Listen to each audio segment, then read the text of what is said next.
Good midnight everyone, welcome back to your beloved duck chess speedrun, which is not so much of a speedrun now as I'm already feeling the heat from the current rating area. And without any further ado, let's get into today's content. First opponent is a 1590 rated duck chess player, who also happens to be a whopping 2000 rated rapid player, 2000 rated blitz player, 1700 rated bullet player, and guess what? He managed to gain all of these ELO points from only 30 games of chess. What a massive smurf. That has to be a 100% win rate account, maybe an actual grandmaster. I am about to lose a hefty chunk of ELO here. D3, E5, G3, F5. That is definitely a strong move. It completely disallowed knight f3, c4 instead.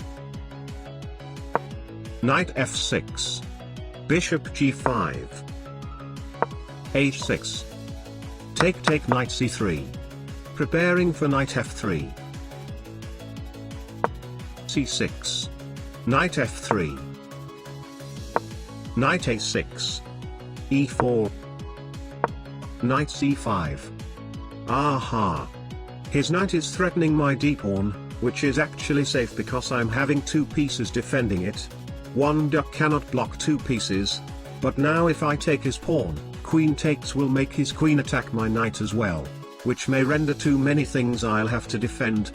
Therefore, queen d2 instead, bringing my queen closer to my d-pawn so my opponent cannot interfere with the duck, while also preparing bishop g2 defending the knight. He immediately attacks. I'll take with pawn.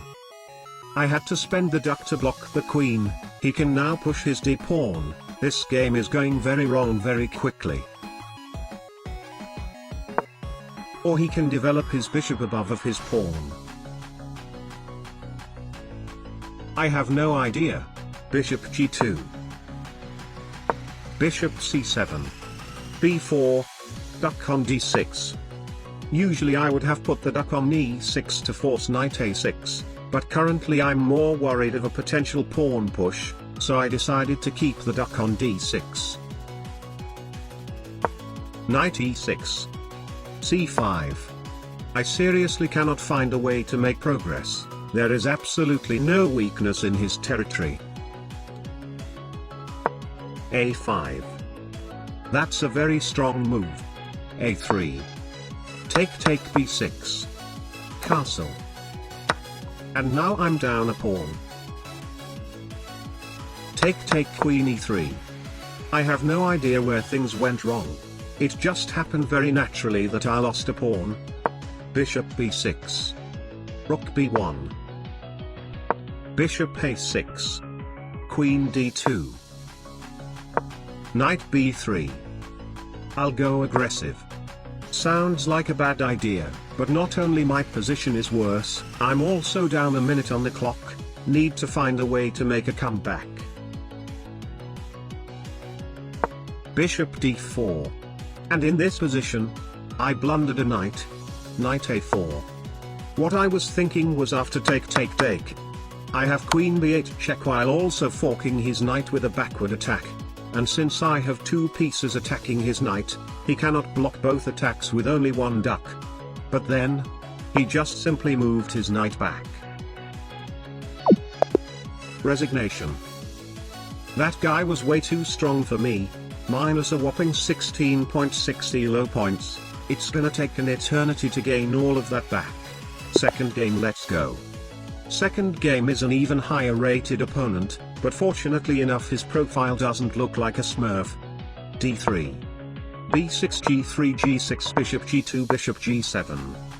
That blunders a rook, and even though it is quite obvious that he wants to trap my bishop after it captures his rook, since I'm obviously not a coward, I will accept the challenge.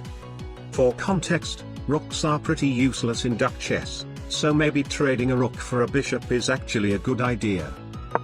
c6. Okay, that is very confusing. What he should have done was supposed to be something like bishop a6, knight c6 and take my bishop with his queen, c6 took away the square from his knight, and now those two pieces have to fight over the only a6 square, as my duck is always blocking his d-pawn from being pushed. It's gonna take him a while to take my bishop. Knight f3. Knight a6. You know what? Let me show him how to properly do the job. Bishop to f4. Allowing his bishop to take my rook, and my bishop on f4 also prevents his queen from zigzagging over to capture my bishop. Bishop takes b2. I'll show him how it's done. Bishop takes a1. Knight b3, duck on b2. It is much easier for me as my d-pawn is pushed. Knight c7. Take, knight f6 castle. After all of those intensive tactical captures, materials are actually equal. Castle. c4. Bishop b7. Knight b3. On second thought, knight b3 may not be a good idea, should have gone knight c2 instead. It seems easier to improve the knight on c2 than b3. c5. e4. Rook d8. Queen d2. My d-pawn is pinned. Knight takes e4. Winning a pawn is very good here. He didn't fall for it. Rook e1. He fell for it. D takes e4, duck blocking the rook. Knight takes e4. Queen d5. Baiting knight c3, attacking the queen, which blunders to queen e5, duck d6, triple fork 3 of his pieces. He didn't fall for it. Queen e5. Now the knight on b3 is very awkward. Gonna have to spend a few moves to activate it again. Rook d7. That is a defensive move, and since he made a defensive move, there is absolutely no reason to take the queen right now. I'll reposition the knight. This is going to take an eternity. h6. Knight b1. Queen d8. Ha! Putting the queen behind the rook.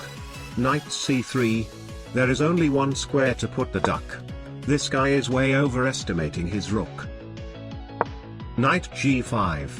That blunders a knight to queen f4, duck on f6. His knight is trapped, but I actually prefer his king. One win and one loss.